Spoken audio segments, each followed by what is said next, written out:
Bom dia, pessoal. Em continuidade ao conteúdo sobre músculo cardíaco, existem dois conteúdos vinculados a esse, né? Que são conteúdos mais específicos, né?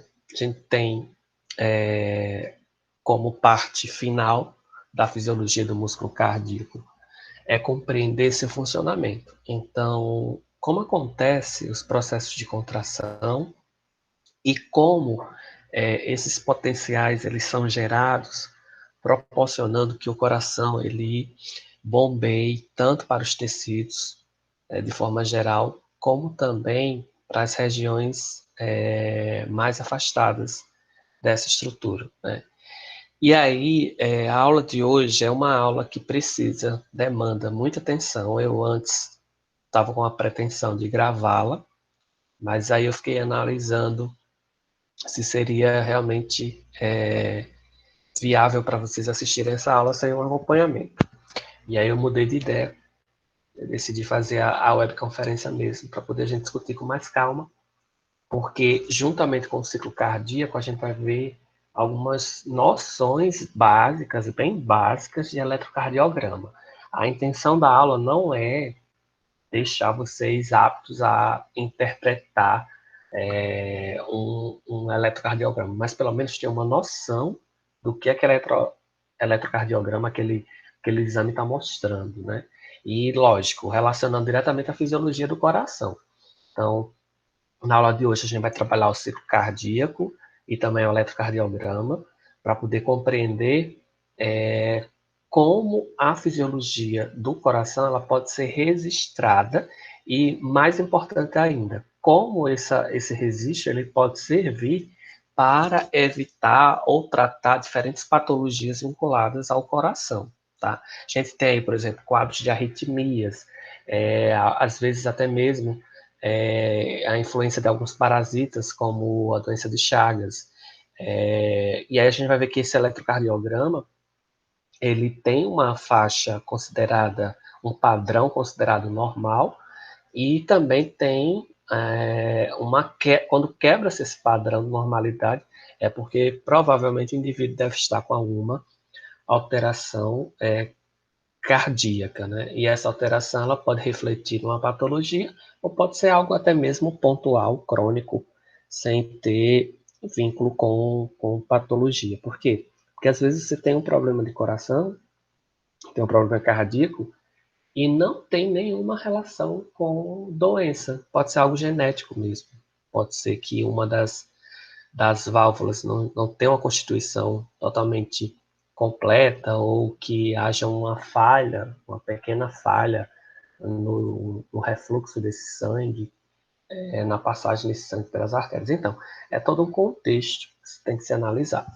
Bem, então, para começar a aula, nada mais importante do que a gente definir o que vem a ser ciclo cardíaco, né? Então, eu posso dizer que, popularmente, o ciclo cardíaco é quando o coração bate e quando ele relaxa, ou seja, quando ele contrai e quando ele relaxa. Mas, cientificamente, de forma mais técnica, né, a gente pode dizer que é esse conjunto de eventos que acontece a nível de coração entre o início de um batimento até o próximo. Então, é quando acontecem os fenômenos de sístole e diástole e o seu recomeço. Então, o ciclo cardíaco nada mais é do que o processo de contração e relaxamento. Então, a cada processo de contração e relaxamento, eu considero como um ciclo cardíaco. Para que aconteça a contração, e que a gente conhece, sim, tecnicamente falando, como sístole, né? E o relaxamento como diástole.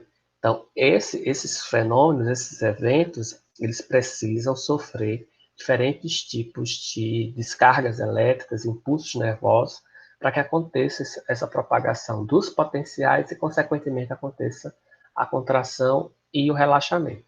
Então, como é um músculo, aqueles processos que a gente vem estudando no músculo esquelético, no músculo liso, eles se repetem também no coração, para que aconteça esse processo de contração e também de relaxamento. Então a gente vai ver como acontece Isso, caracterizando as fases de bombeamento do coração, ou as fases de batimento do coração. Então, a isso a gente denomina de ciclo cardíaco, né? Esses conjuntos de eventos que acontecem para fazer com que o coração bombeie, para que o coração execute a sua função, que é de bombear o sangue para todo o corpo do indivíduo, né? As fases desse ciclo cardíaco são a diástole, que é quando acontece o relaxamento, e a sístole, quando acontece o processo de contração. Na diástole, o coração, como está relaxado, ele vai se encher de sangue. E na sístole acontece o processo inverso, ele vai se esvaziar, porque vai estar acontecendo o processo de contração. Então, lógico, se o músculo está contraído, não tem como essas câmaras, né, abrigarem sangue, armazenarem sangue. E aí, logicamente, vai ter que estar com uma situação de compactação dessas camadas musculares, que é o período de contração, né? Então, ele vai estar totalmente esvaziado. E o contrário é quando essas câmaras vão se encher de sangue e onde acontece o relaxamento, proporcionando esse processo de armazenamento de sangue.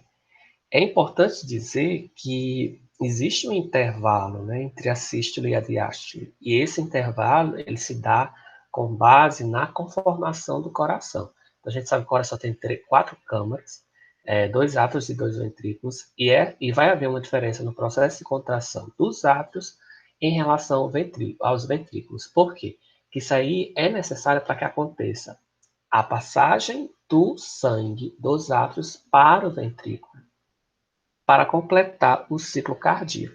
Tá? A duração desse ciclo é bem interessante a gente definir, que é uma relação, vai ser uma relação direta com a frequência cardíaca. Se a frequência cardíaca resiste, por exemplo, 72 batimentos por minuto, isso significa que vai existir um ciclo cardíaco a cada 72 batimentos por minuto. Então, é uma relação muito próxima e até mesmo lógica, porque se a gente for analisar, se eu definir que o ciclo cardíaco nada mais é do que o processo em que vai acontecer todas as fases do batimento e relaxamento, e se eu estou analisando que a frequência são de 72 batimentos, eu posso dizer que cada batimento vai corresponder a um ciclo cardíaco. Então, o que é um batimento? É o conjunto de contração e relaxamento, né? Sístole e diástole, sístole e diástole. A cada fenômeno, a cada conjunto de fases, sístole e diástole, representa um ciclo cardíaco, tá? A frequência é em relação ao tempo. Quantos ciclos vão acontecer, ou seja, quantos batimentos vão acontecer por minuto?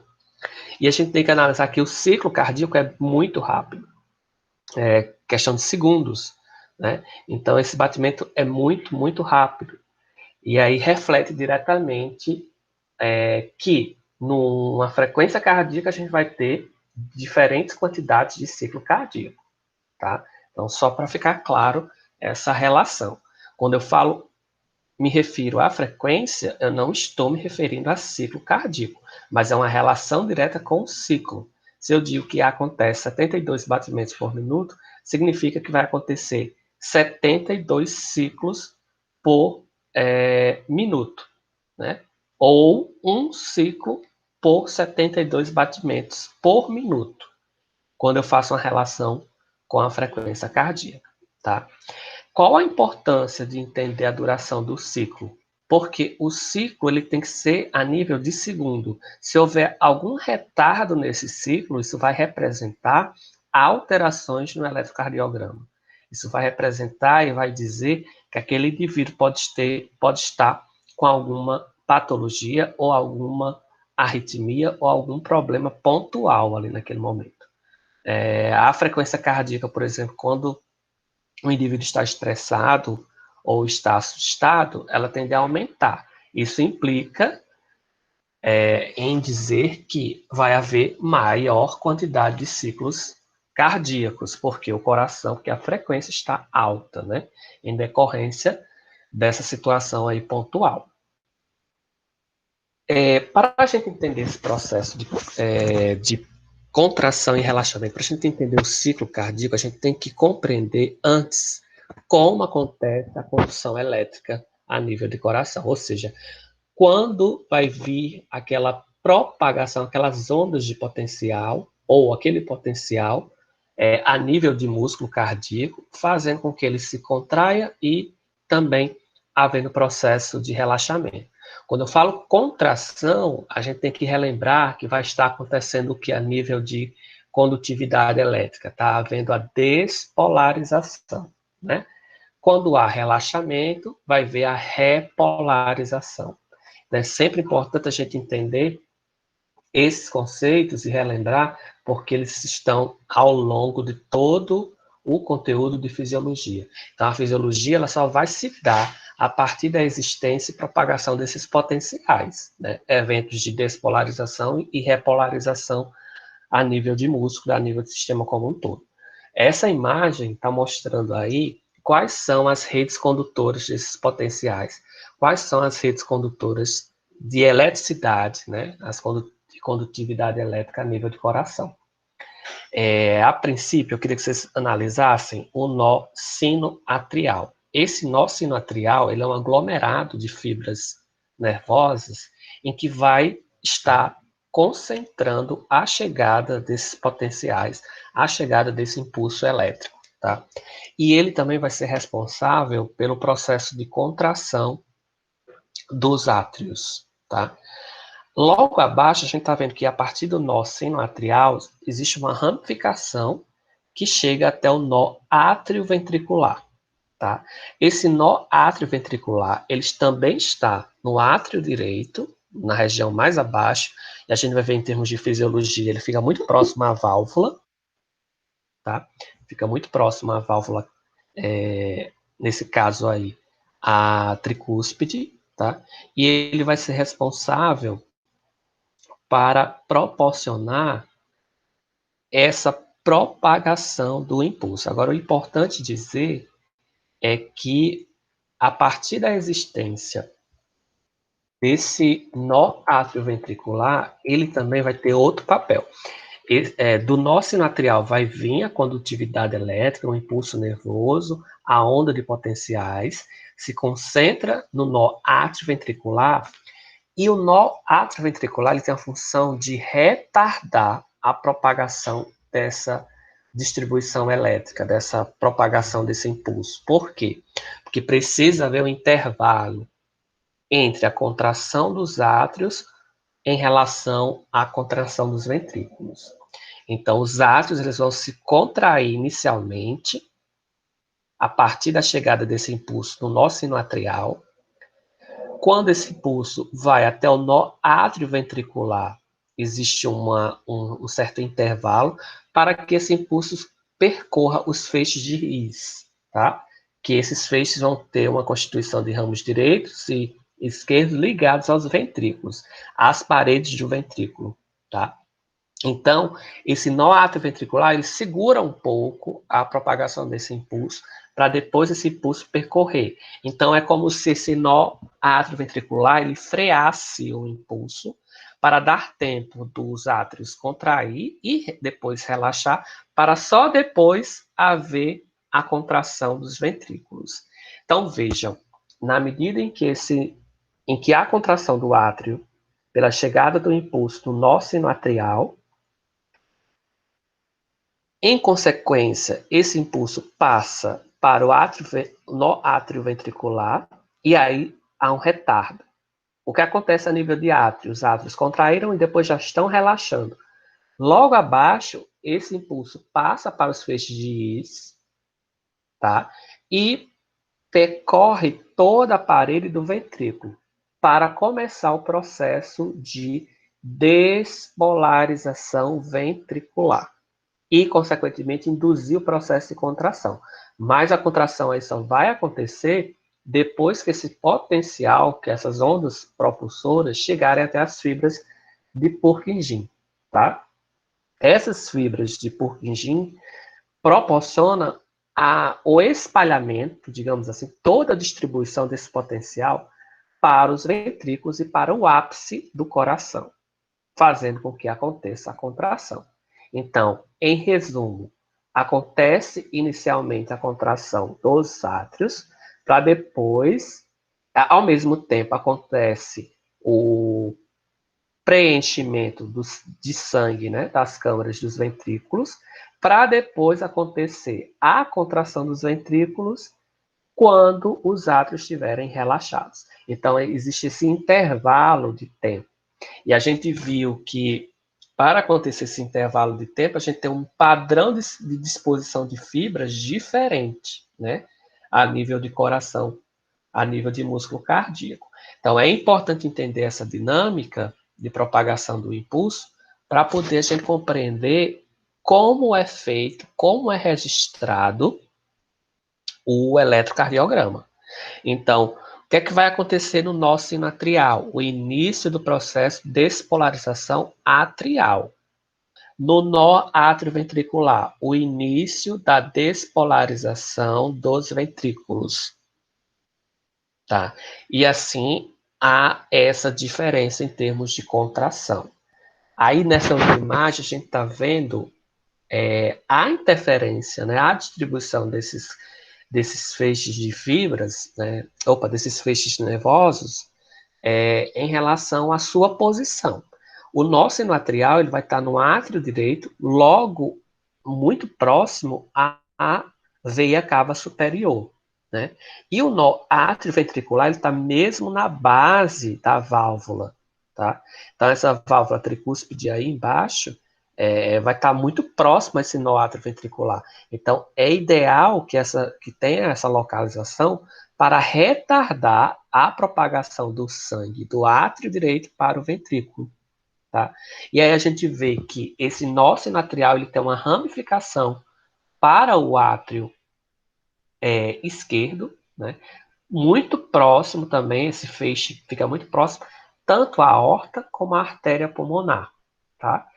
E aí vejam que há uma distribuição a partir do feixe de Is, né? Conectando aí a partir dos ramos com os septos interventricular, ou seja, a região apical do coração, que se dá a partir da ramificação das fibras de Purkinje, tá? Ou Purkinje. Na verdade, é um termo, se eu não me engano, chinês, né? E aí a gente chama Purkinje, mas de forma mais longa, né? Não tem uma sílaba tônica, não. Enfim, então é interessante, você precisa entender essa distribuição para entender como é registrado o eletrocardiograma. Então, lembrando que a partir do nó sinatrial começa a despolarização dos átrios. Se começa a despolarização desses átrios, o músculo dessa região, os músculos atriais vão começar a se contrair. E quando esse impulso chega nos feixes, no nó atrioventricular, vai haver o início da despolarização dos ventrículos de forma mais retardada, tá? De forma mais retardada. E aí eu queria que vocês prestassem atenção para entender que as fibras de Purkinje, elas começam a se conectar na região do ventrículo direito com as paredes, as membranas da válvula tricúspide, justamente para proporcionar a abertura e seu fechamento dessa válvula para a chegada do sangue. Tá? Então, é muito importante vocês frisem esse caminho para poder compreender como vai acontecer o ciclo cardíaco. A gente tem aqui um gráfico, eu queria que vocês todos ficassem bem relaxados para poder a gente entender esse gráfico aí. Esse gráfico ele resume todos os eventos do ciclo cardíaco. E isso, gente, em questão de segundos, muito rápido, tá? Eu queria que vocês analisassem que esses eventos eles estão distribuídos numa relação entre sístole e diástole com o volume e pressão. Então, no lado Na vertical, a gente vai ter o volume e pressão, e na horizontal, a gente vai ter os eventos de sístole e diástole. Sístole, processo de contração, diástole, processo de relaxamento. Ao lado direito da imagem, vocês estão vendo várias linhas. A gente tem 6 linhas. A de cima é a pressão na aorta, depois a pressão atrial, depois a pressão ventricular, depois o volume, e aí a gente tem os registros de forma elétrica, que seria o eletrocardiograma, mostrando as ondas que existem aí, a partir desse registro do ciclo cardíaco, e a forma de escutar a sístole e a diástole, que seria a partir do fonocardiograma, tá? Mostrando as ondas sonoras com base no processo de sístole e diástole. Vamos começar pela primeira linha, seria a pressão na aorta. Onde é que está a aorta? Aqui, ó, a gente está vendo que é uma artéria que ela tem uma ligação direta com o átrio esquerdo, tá? Acontece em nível de pressão na aorta. No começo do gráfico, na região aí da parte esquerda, eu queria que vocês analisassem apenas essa linha, que é a pressão na aorta, tá? A gente está vendo aí que já começa com uma pressão relativamente alta, né? E aí, essa pressão, ela vai subir ainda mais com a abertura da válvula, que está na aorta, lógico. Então, aumenta a pressão, que essa região aí vai estar mais cheia de sangue, né? E começa a ver os processos de contração isovolumétrica para que aconteça a passagem desse sangue da região dos átrios para a região dos ventrículos. Eu queria que agora vocês analisassem essa linha logo abaixo, que é a pressão atrial, desculpa, a pressão no átrio, tá? A gente está vendo que com o início aí, com o fechamento dessa válvula que foi aberta, né? Só voltando aqui que a gente tem que entender que essa abreviação AV, tá vendo? Ó, que é aqui abaixo, logo do sino atrial. É a região de conexão entre o átrio e o ventrículo, tá? Então, só para a gente entender o gráfico. Então, o fechamento dessa válvula que está entre o átrio e o ventrículo proporciona que essa pressão atrial, a princípio, ela fique estável, mais ou menos estável, né? A pressão atrial. O que acontece a nível de ventrículo? Vejam só que à medida que esse fechamento acontece, né, da válvula, a gente vai ter, em termos de pressão atrial, um aumento, um aumento leve, depois uma constância em termos de pressão atrial. Agora, no ventrículo, a gente está vendo que essa pressão aumenta bruscamente, né?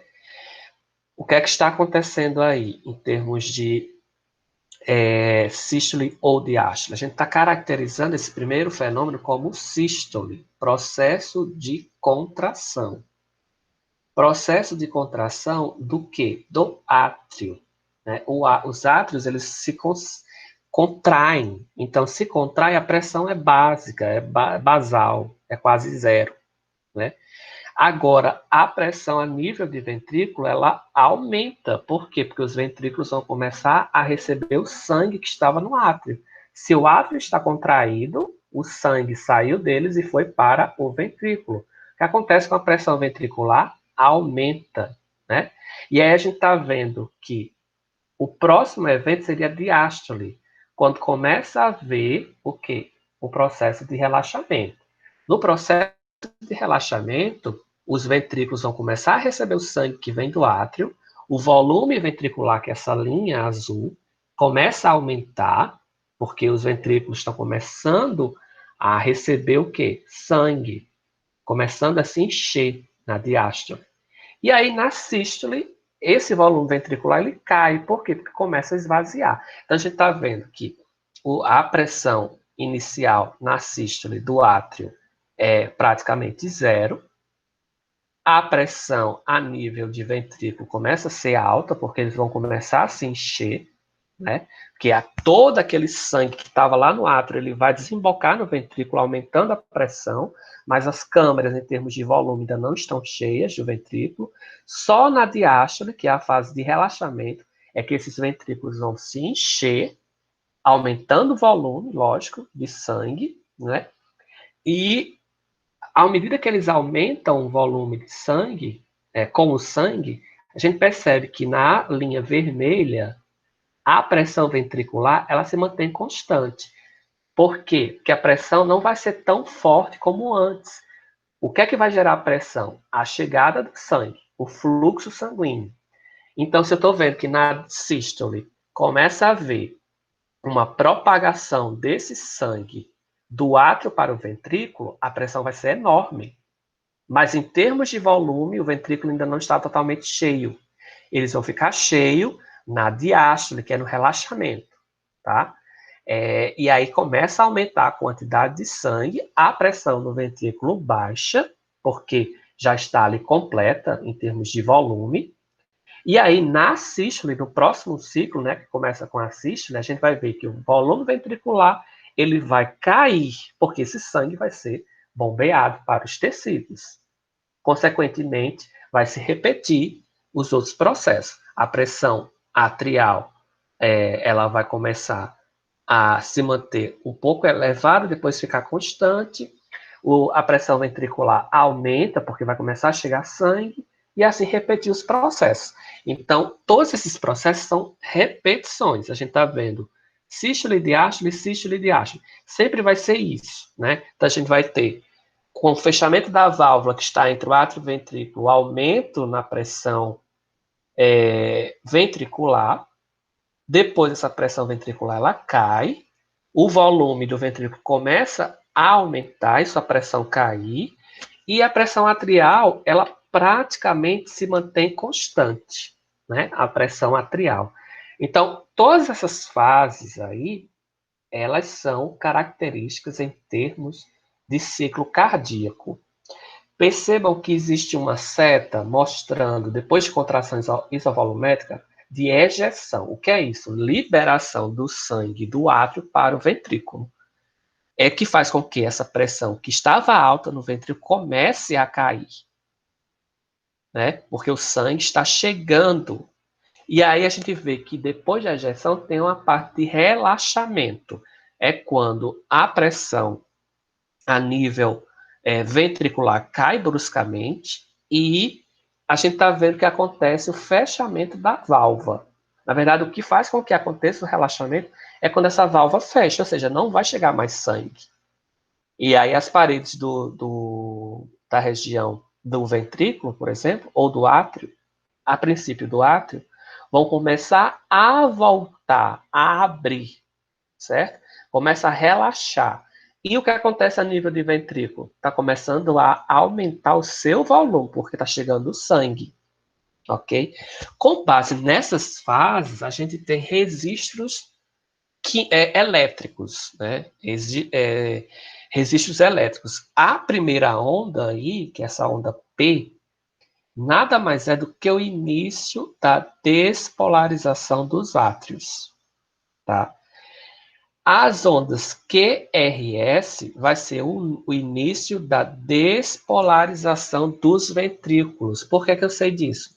Essa onda P, se eu for analisar em termos de átrio, né, pressão atrial, essa linha tracejada, numa letrazinha A aí, A minúsculo, eu estou vendo que começa a se elevar, ou seja, está chegando o processo inicial de despolarização do átrio, para ele sofrer contração, né? E, consequentemente, lançar todo esse sangue para o ventrículo. Aí, o que acontece em nível de eletrocardiograma? No ventrículo começa a haver a despolarização. Então, é um sinal que chegou lá no nó, né, no nó sinoatrial.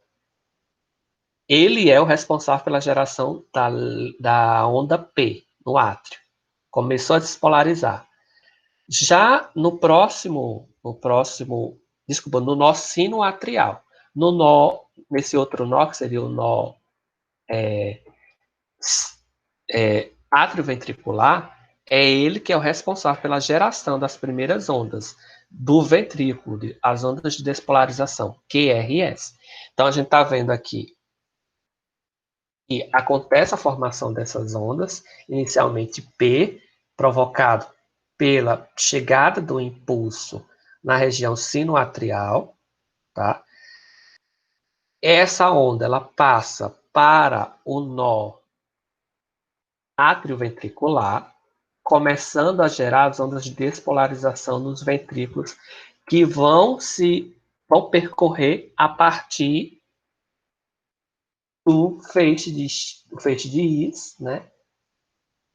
Percorrendo todos os septos interventricular a partir das fibras de Purkinje. Então, essas ondas QRS, elas se iniciam no nó atrioventricular, mas se distendem, se distribuem a partir de todas as fibras de Purkinje até a nível de S. E, por fim, a gente tem a T, que nada mais é do que o intervalo entre a despolarização do átrio, na verdade, a prévia, né, antes da despolarização atrial, tá? A gente vai ver que no eletrocardiograma, essas ondas P, elas são muito difíceis de serem registradas, porque é algo muito rápido, tá? E as ondas T, elas têm uma duração um pouquinho maior, porque é um intervalo entre um ciclo e outro, tá certo? Abaixo, a gente está vendo como é registrado a nível de som, né? Lógico, quando acontece o processo de contração, a gente vai ter o primeiro registro, a gente vê essa primeira ondazinha, e no final da contração, para o início do relaxamento, também se escuta. Então, quando os profissionais fazem uso da estetoscópio, né? É justamente para analisar esse ruído, né? Esse barulhozinho que existe entre a sístole e a diástole. E assim você consegue até aferir a pressão, né? A pressão do indivíduo. Existem até algumas técnicas para conseguir perceber essa diferença no barulho, né? Quando você escuta o primeiro barulho, e aí depois é que você deve começar a contar até o segundo barulho, que seria de sístole e da diástole. Esse intervalo entre a sístole e a diástole. Gente, para ficar mais claro, eu achei um vídeo bem simples que eu vou compartilhar aqui para vocês analisarem, assistirem. É um vídeo de 3 minutinhos para poder a gente entender como acontece essa propagação desse impulso e a relação dele com as ondas no eletrocardiograma. Lógico que eu vou explorar ainda mais essas ondas, mas é só para vocês terem uma primeira percepção. Tá? Eu vou só parar a exibição aqui dessa tela da apresentação e colocar o vídeo. Só um minutinho.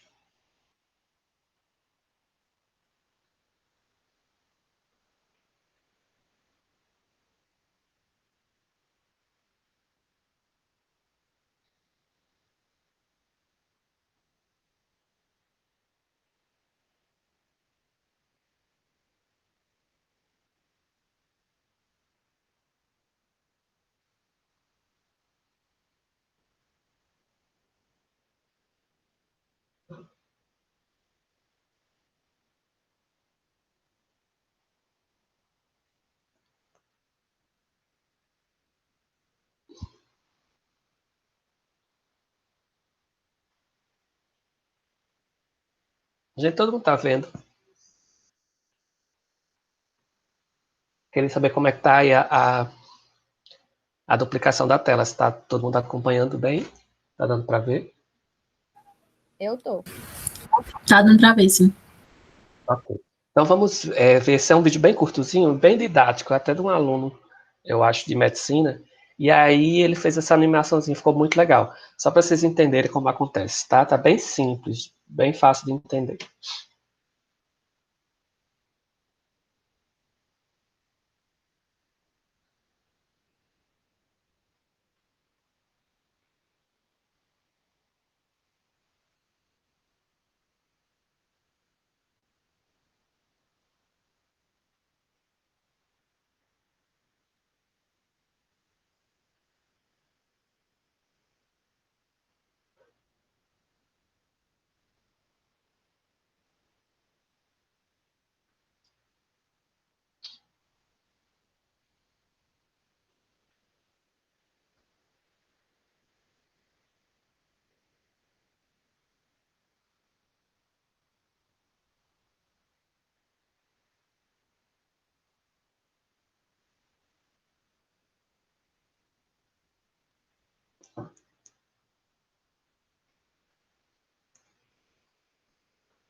Tá, gente, ó, só para ficar mais claro. Então, ele está dando ênfase à primeira onda, que é a onda P, que é aquela que eu falei que se inicia a partir lá do nó sino atrial, né? E aí é o início do processo de despolarização dos átrios, tá?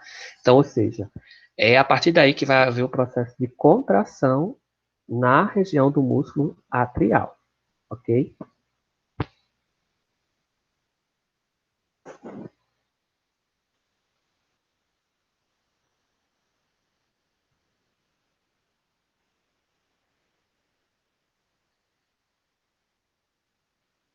Então, lembrando, a onda P é o início da despolarização.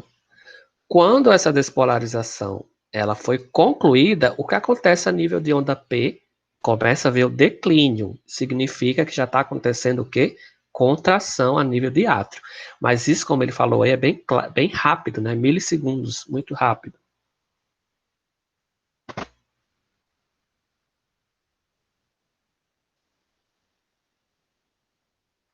Então, ó, esse intervalozinho, a gente está vendo que o impulso saiu do nó sinoatrial para o nó AV, tá? Átrio ventricular.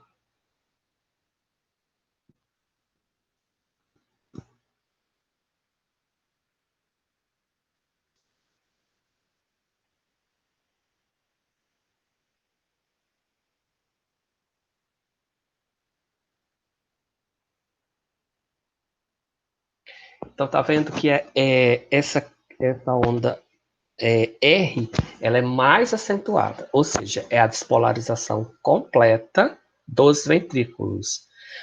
Só lembrando, quando eu falo despolarização, a gente tem que relembrar que as células desse músculo estão deixando de ser internamente negativa e ficando internamente positiva. Por isso que essa onda ela sobe. Ela sai de negativa para cima, significando que está positiva. Despolarização. Quando completa a despolarização, cai, volta a ser o quê? Negativa, tá? Então, toda vida que a onda subir, significa que está havendo aumento na concentração da carga, a carga está ficando positiva. Quando há uma queda, é que ela retomou para o seu potencial de repouso, que é a concentração, a distribuição de carga negativa, tá? Só lembrando, isso eu vou deixar mais claro nos próximos slides.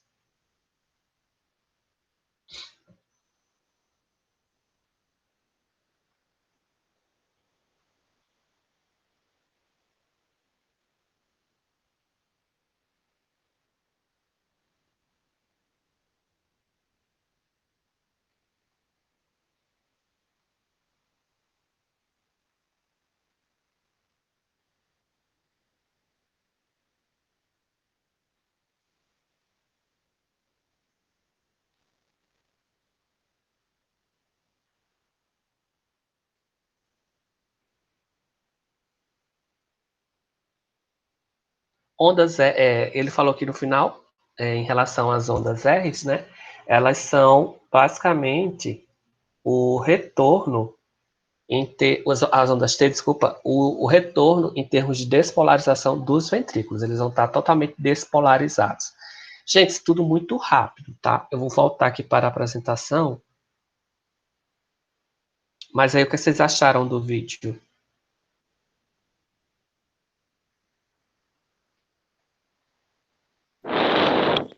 Marcelina, impressionante o vídeo, muito bonito. Tem áudio? Não tem, porque aqui não saiu, né? Só a imagem mesmo, mas é muito lindo. Tem um áudio, sim, Fátima, né? Eu vou mandar o link para o grupo, tá certo? Porque aqui não saiu o áudio. Ah, que pena. eu vou mandar, viu? Tá.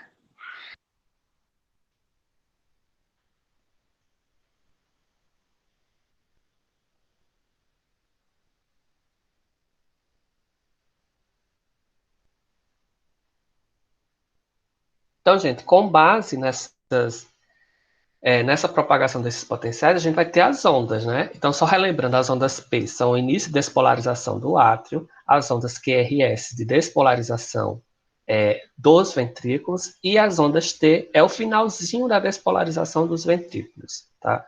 Geralmente, no eletrocardiograma, o eletrocardiograma real, né, quando é feito na prática, dificilmente resiste às ondas P, porque elas são ondas rápidas demais, né, e como a dimensão dos átrios é menor que a dimensão dos ventrículos, geralmente passa despercebido essa despolarização, tá? Então a gente vai ver que são mais acentuadas no eletrocardiograma as ondas QRS e também essas ondas T, tá? Que é o final da despolarização dos ventrículos.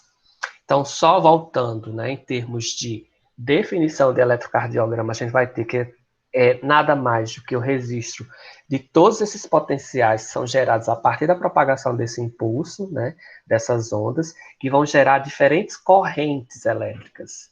Então, essas correntes elétricas, elas vão ser captadas, né, e registradas. Então, a diferença em termos de polaridade é que vai fazer com que surjam as ondas, né, esse registro de ondas. Então, para fazer esse registro, tem que ser colocado eletrodos em todo o corpo, né? Tem uma disposição desses eletrodos, a disposição correta para ser colocado no indivíduo, e a gente vai ver como acontece também essa disposição, para captar a distribuição dessas ondas que surgem no coração ao longo de todo o indivíduo, ao longo do corpo de todo o indivíduo, né? Então, para poder fazer esse registro. A composição, lembrando, né, inicialmente a gente tem as ondas P, que elas são produzidas a partir da chegada desses potenciais despolarizando os átrios, o complexo QRS, que é da despolarização dos ventrículos a partir do nó AV, né, e as ondas T, as ondas de repolarização de todos os ventrículos. Eu posso dizer também que essas ondas T, como eu estava falando anteriormente, elas podem ser definidas como ondas do final da despolarização dos ventrículos. Como é uma onda de repolarização, ela pode ter essas duas nomenclaturas. Onda de final da despolarização dos ventrículos ou onda de repolarização dos ventrículos, né? Porque depois de despolarizar, eles têm que repolarizar, voltar aquelas cargas normais.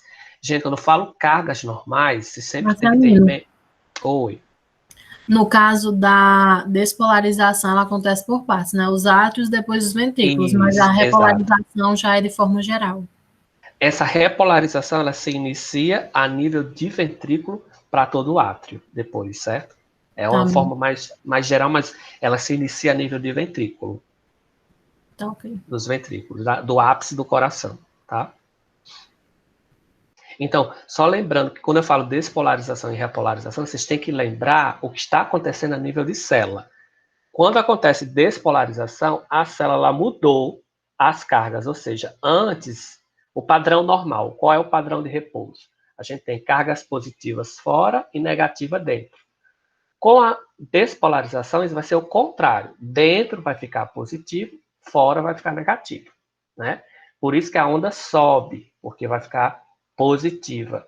E a repolarização é o retorno ao repouso, ou seja, é o retorno das cargas negativas internamente e positivas fora da célula, tá? Então, só para ficar claro esses processos aí. E aqui, ó, a gente tem outra imagem mostrando o eletrocardiograma dentro das normalidades. O indivíduo com o padrão normal de distribuição dessa polaridade, né, a nível de funcionamento do coração. Então, só para ficar mais didático, esse eletrocardiograma ele é dividido em eixos. A gente vai ter uma relação com o tempo, tá? E a gente vai ter uma relação com a carga, né, dada em milivolts. O tempo é dado em segundos e a carga em milivolts. Percebam que a gente vai ter linhas mais acentuadas, né, na vertical, tá?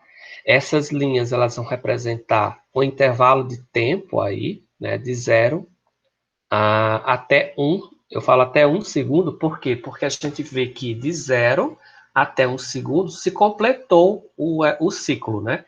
O ciclo cardíaco. Como é que a gente pode caracterizar esse ciclo cardíaco, né? E só lembrando, na horizontal a gente tem os milivolts. A cada 5, né, a gente vai ter um resistor de 0,5, tá? A cada 5 linhas, um resistor de 0,5. Ou seja, a cada 5 linhas representa meio milivolts, né? E em relação ao tempo, a gente vai ter também esse paralelo. A cada 5, 0,1 segundo, tá? Só para fazer essa correlação aí, para ficar mais claro. Então, como é que se inicia, como é que caracteriza esse eletrocardiograma? Vai se iniciar pela formação das ondas P, que acontece a partir da chegada daquele impulso, né, no nó sino atrial, tá? Sino atrial. Então, essa chegada faz com que os átomos comecem a se despolarizar. Lembrando, gente, ainda não aconteceu a contração dos átrios.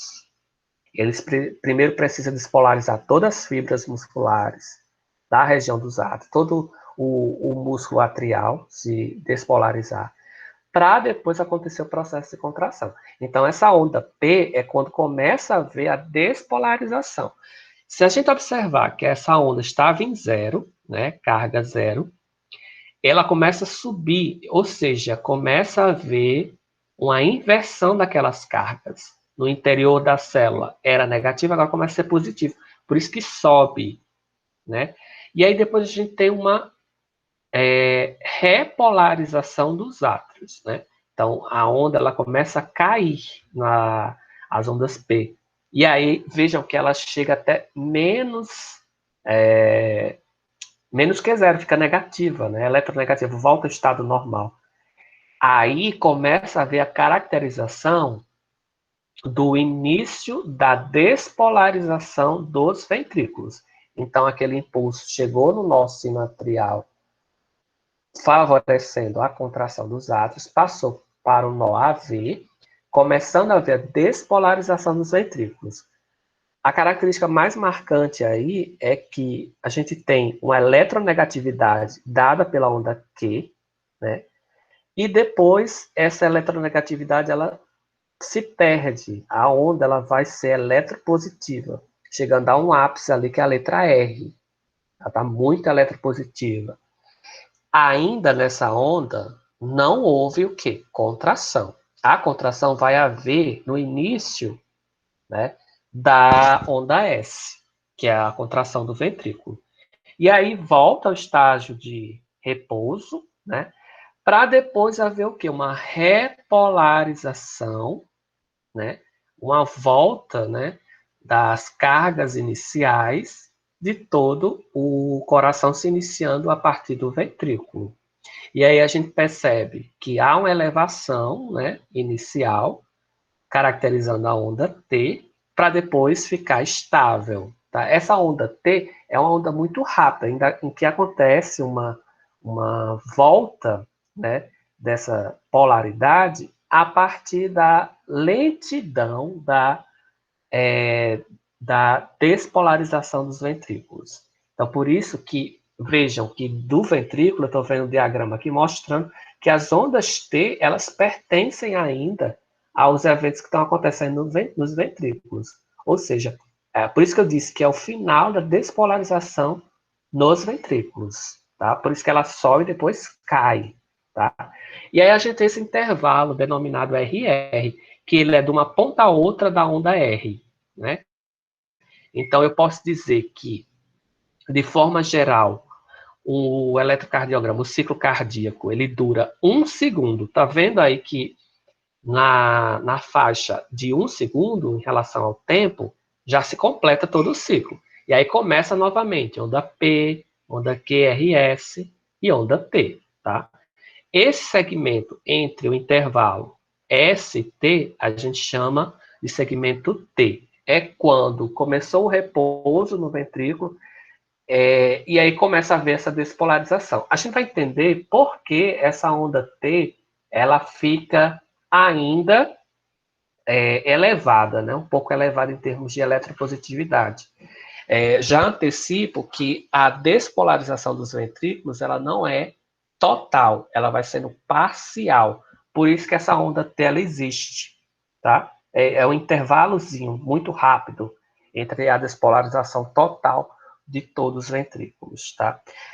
Esse é o padrão normal de eletrocardiograma.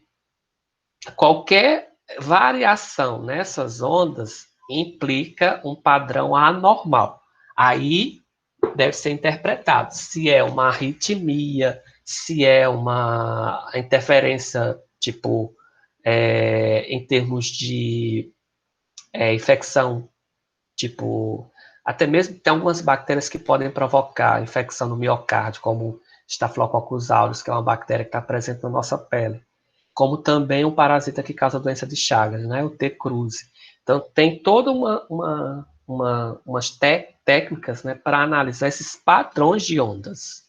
Agora, também o que precisa ser dito é que quando essas ondas, por exemplo, o indivíduo tem uma arritmia, significa que o coração ele vai estar contraído por mais tempo. Ele não vai estar relaxado por mais tempo. Ele contrai por mais tempo. Se ele contrai por mais tempo, significa que essas ondas de despolarização elas vão ser mais longas ou mais curtas? O que é que vocês acham? Se no processo de arritmia o coração ele está em maior tempo contraído, como é que a gente vai ver essas ondas no eletrocardiograma? Vão ser mais longas ou mais curtas essas ondas? Porque a gente está vendo que cada onda dessa representa uma despolarização dos átrios e dos ventrículos, né?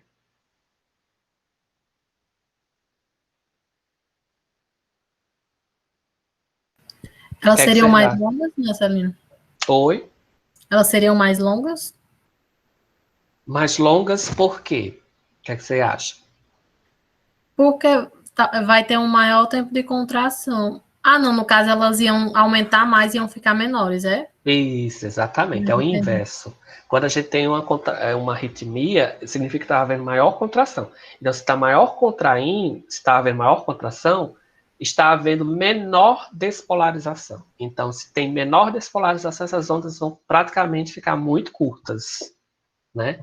Muito curtinhas. E aí já é um sinal de que que aquele coração está sofrendo algum problema, né? Em termos de frequência, ritmicidade, né? Gente, tá dando para entender, é realmente um pouquinho mais complexo, tá? Aqui só o que eu falei anteriormente, ó. Horizontais a cada 10 linhas representa 1 milivolts. Então, estou vendo que em relação à carga, a cada 10 representa 1. Então, do 0 menos 5 ao 0 mais 5, ou menos 0,5 ao mais 0,5, isso aqui são 10 linhas.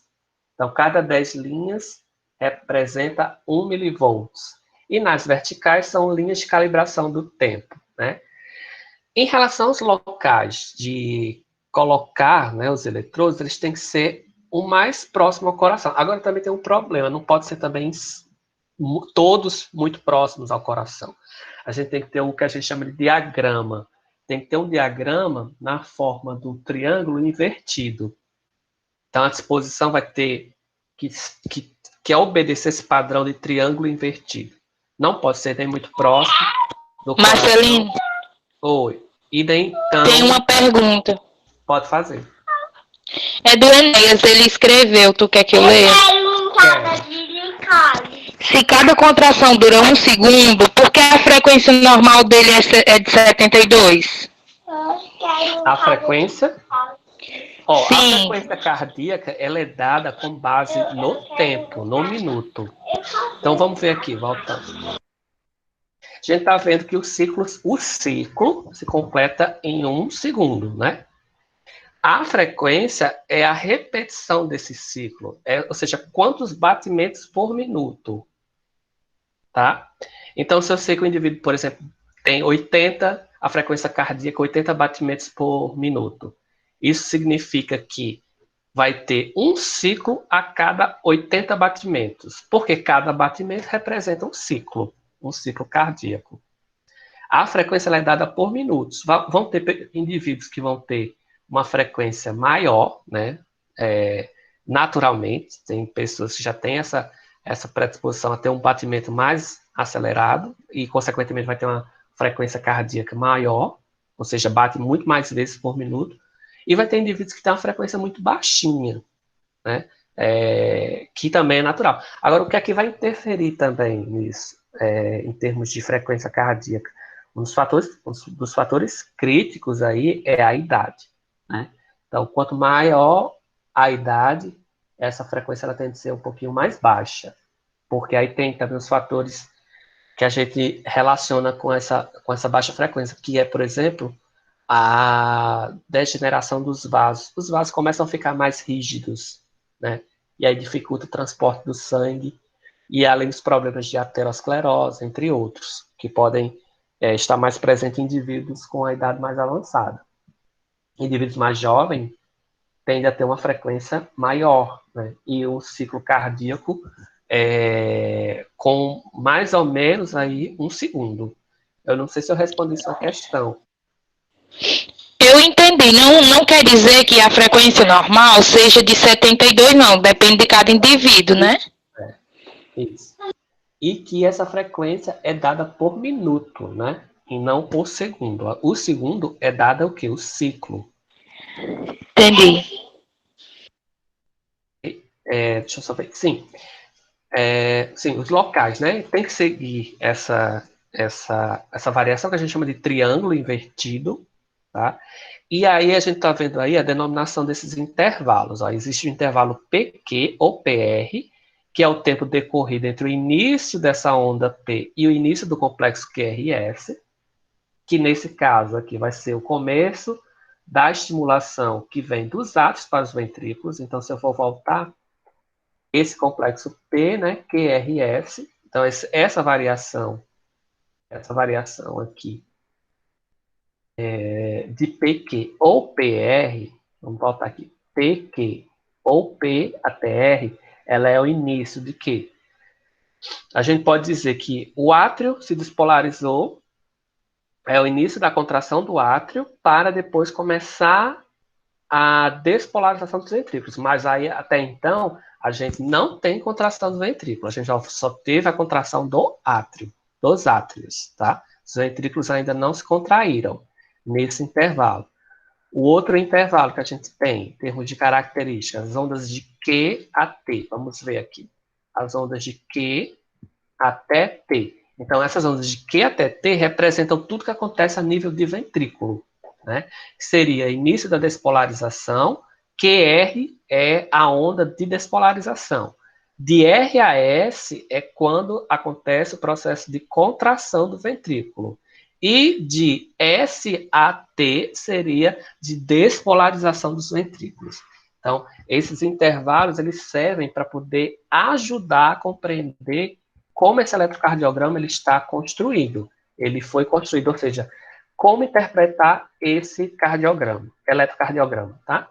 A frequência cardíaca, está vendo que é o inverso do espaço entre dois batimentos cardíacos sucessivos. Exemplo, se a gente tem um intervalo de 1 segundo, a frequência será 60 batimentos por minuto. É o inverso. Então, se eu tenho que em 1 segundo aconteceu batimentos cardíacos sucessivos, eu considero que essa frequência cardíaca vai ser 60 batimentos por minuto. Lógico, se eu analiso que esses batimentos são muito rápidos, né, eu posso dizer que essa frequência cardíaca ela vai ser o inverso desses batimentos. Isso aqui nada mais é do que o que eu estava falando no começo da aula. A gente tem a relação de ciclo com frequência. Se no intervalo de 1 segundo acontece esses dois batimentos sucessivos, significa que o ciclo se completou, significa dizer que o ciclo fechado, eu escutando, eu aferindo, representa que a cada segundo vão existir 60 batimentos. O inverso, em termos de frequência, seria 60 batimentos por segundo. 1 segundo, fazendo uma relação direta, né? Entre segundo e minutos. Quantos segundos tem Aliás, quantos segundos tem um minuto?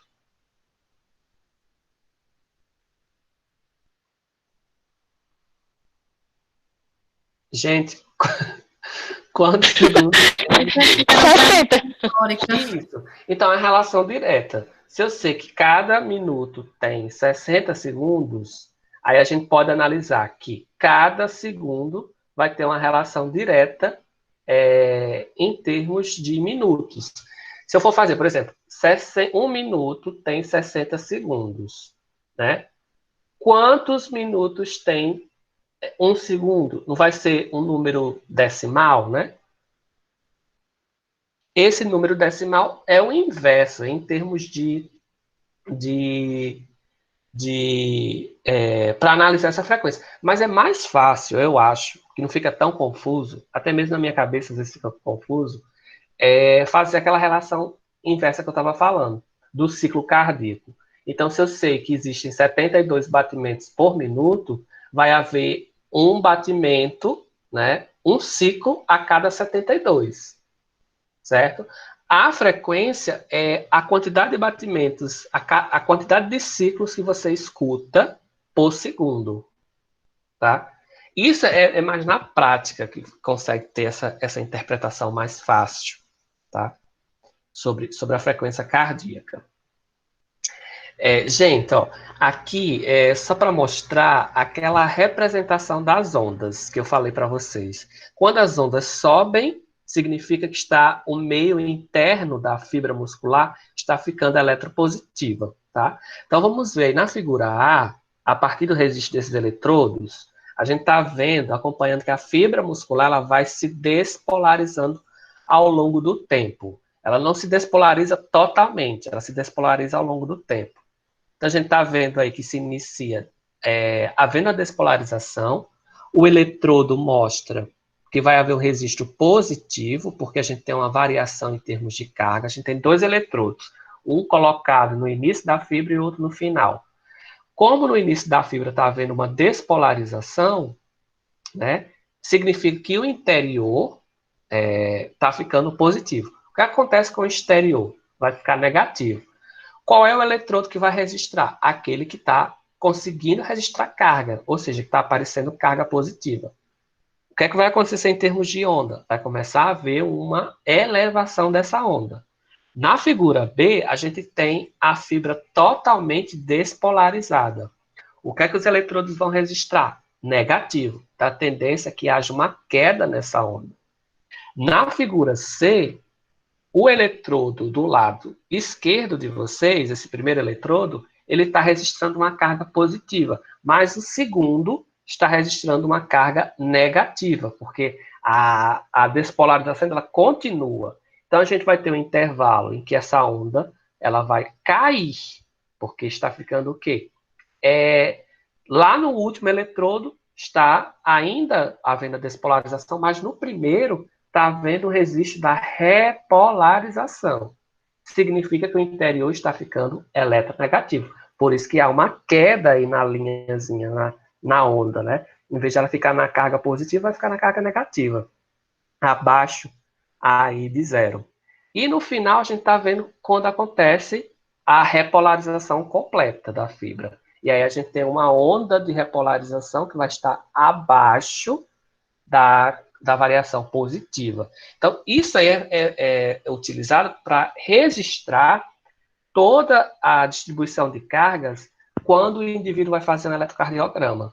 Então, o que é que vai registrar lá? A gente vai ter a disposição de vários eletrodos, cada eletrodo vai registrar o que está acontecendo a nível de distribuição de cargas em termos de fibra muscular a partir de quê? Dessas ondas vindo do coração.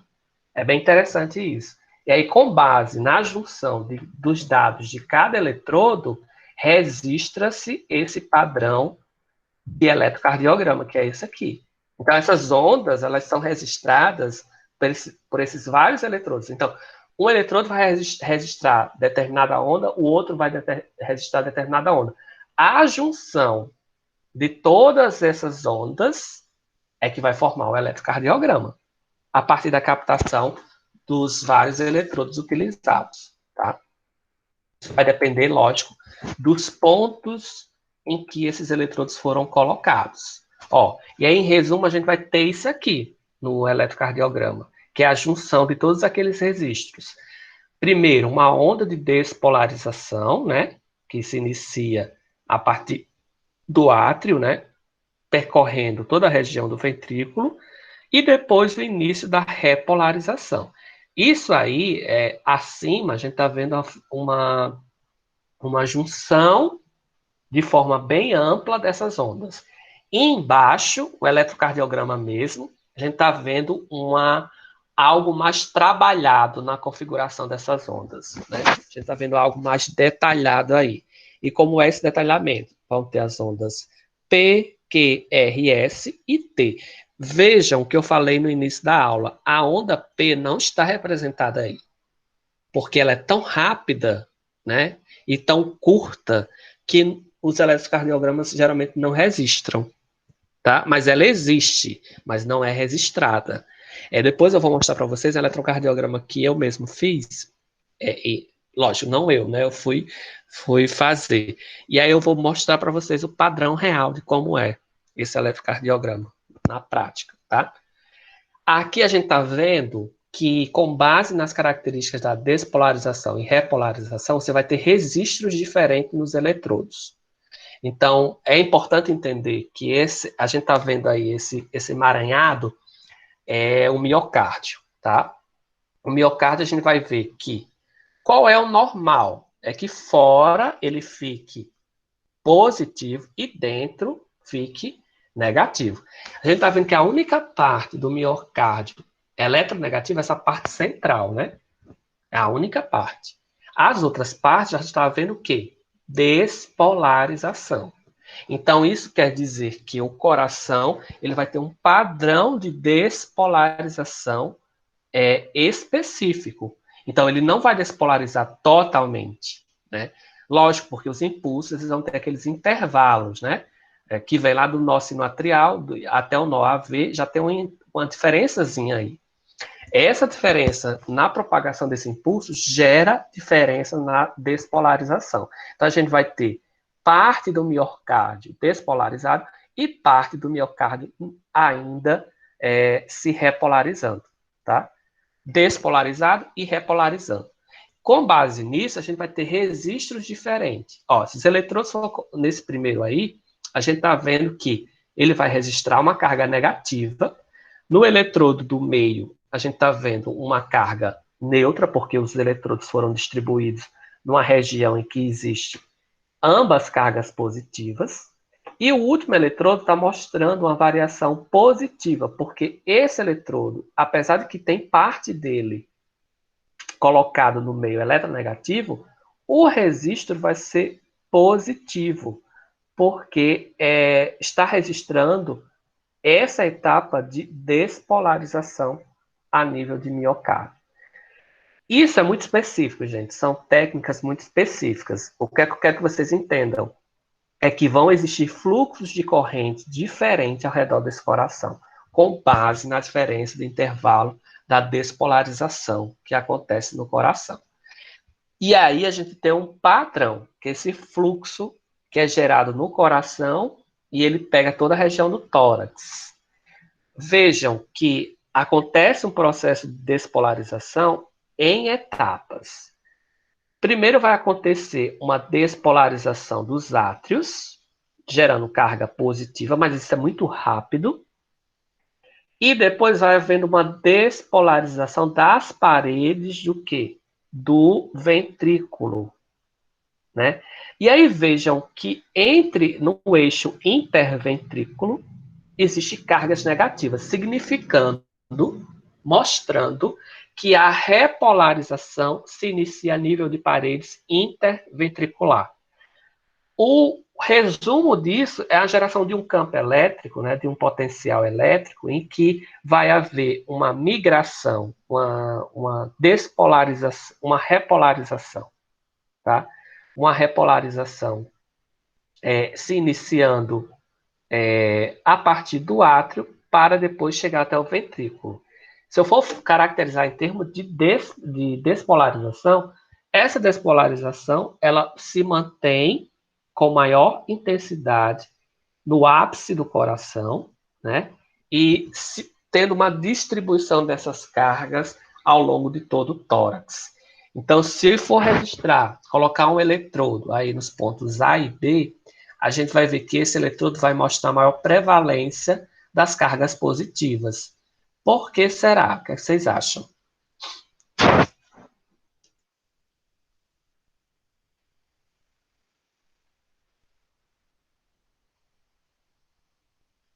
Ó, a gente tá vendo... Repete a pergunta, por favor, Marcelo. Por que esse eletrodo aí está registrando uma variação positiva, né? A gente está vendo que ele está acima de zero. O ponteirozinho está acima de zero.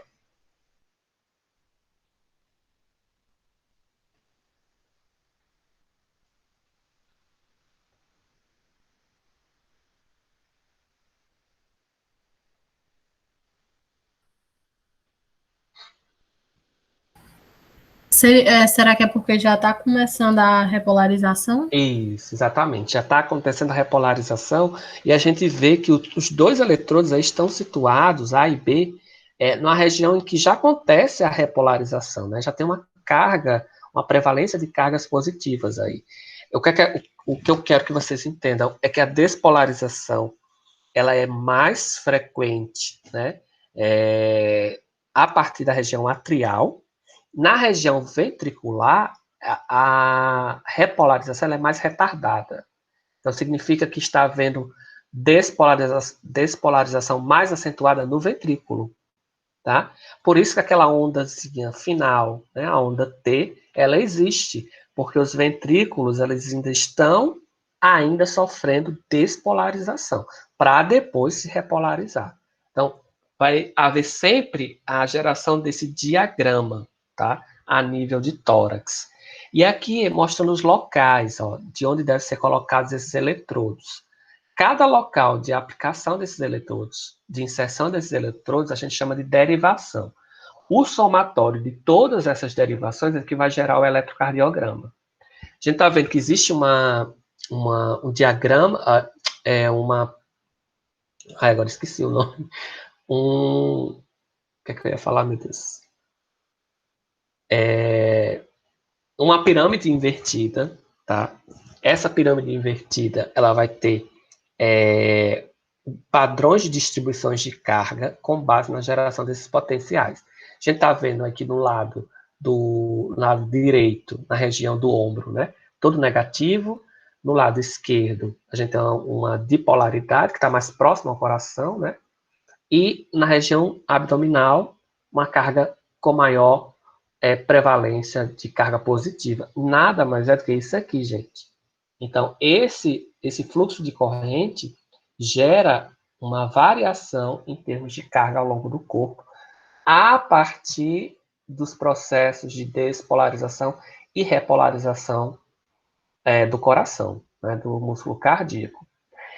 Com base nisso, deve-se colocar esses eletrodos em locais diferentes. Ó.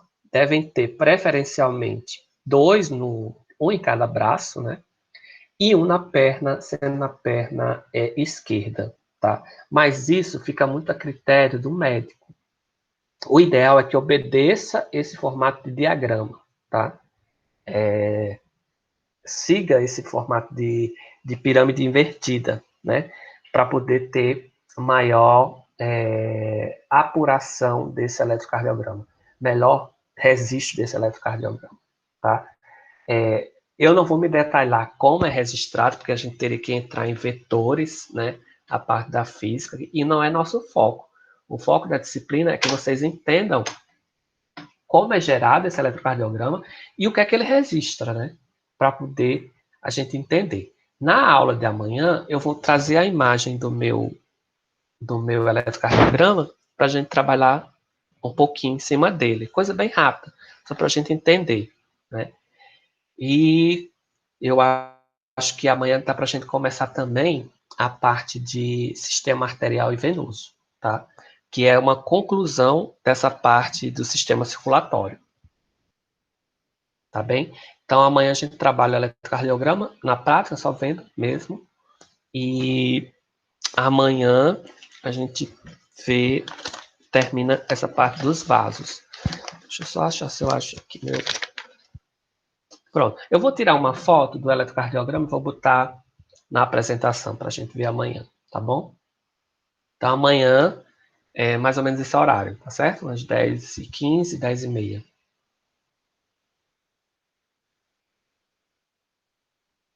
Alguma dúvida, gente?